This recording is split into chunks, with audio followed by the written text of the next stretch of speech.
Included in the box with the Shearwater Perdix are two types of attachment straps. There's natural latex rubber surgical tubing, and there's elastic strap with buckles. And since none of those come attached, I'm going to show you quickly how you can install those.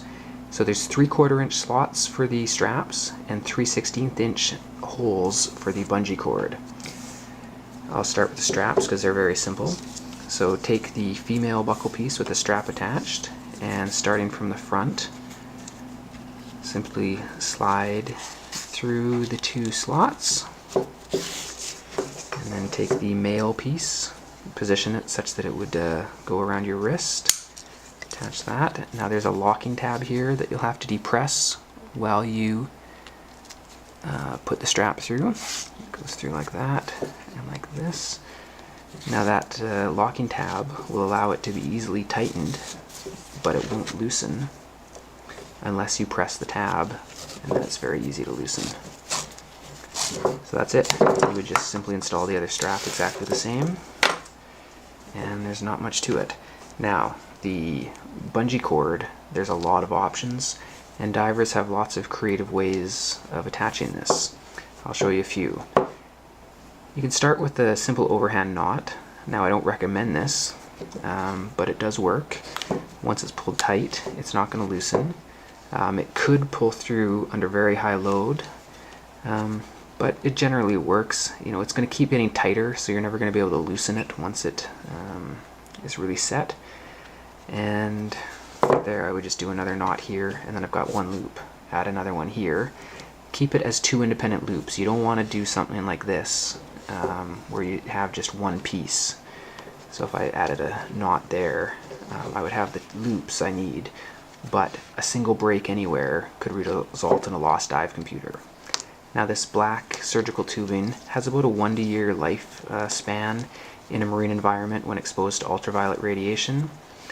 So there are types of cord like shock cord that's got a nylon braid around a bunch of filaments that will last longer, but we think this is a nicer product to work with. You just have to understand the life cycle of it. It's 3/16 inch cord, it's very cheap, you can get it anywhere. So I'm going to show you a different knot that I find works a lot better. So come in from the inside, then swing around to the inside, and come all the way around, and then go through the slot for the straps. And now this part is a little bit tricky. You got to slide this strap under here, and I find it helps to have a tool to help pull it through.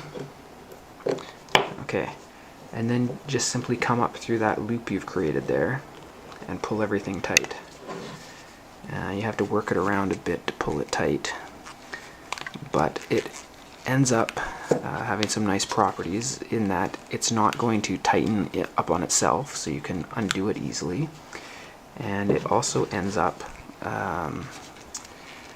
with the strap kind of sitting up nicely to make a nice open loop to put on your wrist. So I'll show you again. So start by coming from the inside, swing around towards the inside, all the way around, and then through the slot for the strap. Okay. And then just come up through the loop you've created there. Do this loop here. Okay, and then you'll have to set the size that you want it. That looks good there. And then just pull everything tight. And there you have it. So you can see the loop stays nice and open for putting it on your wrist. And then just do the same thing on the other side. And this is just one option. People come up with all kinds of different ways of attaching these straps. Just make sure you keep it two independent loops, or if you do use one single piece, you could isolate them with a knot in the middle. What I'm doing here is I'm just tying off the end piece so it's not dangling. The other option would be to just trim it a bit shorter. Don't go too short, or it might pull through your knot by accident. And And that is it. I hope you find these tips useful. Apply some creativity if this doesn't work for you. There's lots of options with this bungee strap. Thank you.